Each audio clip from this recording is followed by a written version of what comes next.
আজকে সকালে প্রবাসী স্বামীর ফোন দিছিলাম, দিয়ে বলতেছে কি আজকে তো তোমাদের ওই জায়গায় ঈদ, তুমি সকালে কি রান্না করছো, কি খাওয়া দাওয়া করছো।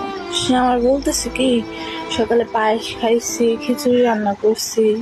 তা আমি বললাম তুমি প্রতিদিন তো খাওয়ার সময় আমার ফোন করো, আজকে ঈদের দিন তো আমার আজকে ফোন করো নাই। সে আমার বলতেছে আজকে ভাবছি যে খাওয়া দাওয়া করে ফোন দিই। তো আমি তার বললাম যে তুমি কি খাইছো আমার একটু দেখাও। সে আমার বললো আমি খাওয়া দাওয়া করছি, যে পরে দেখাও উনি। আমি বললাম না আমার এখনই দেখাও। সে দেখাইবো না, অনেকক্ষণ জোর করার পরে সে কিচেন রুমে যায় পাতিল খুলছে, খুইলা আমার দেখাইতেছে যে আগের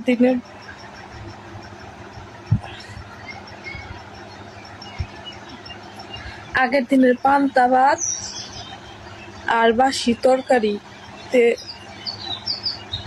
সে রান্না করতেছে। আমি তার দিকে তাকিয়ে বলতেছি কি তুমি তো কিছু রান্না করো নাই। সে আবার বলতেছে যে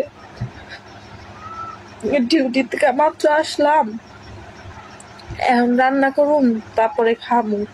আমি বললাম এখন তো রাত 9টা বাজে, তোমার ওই জায়গায় তুমি রান্না করবে কখন আর খাইবে কখন।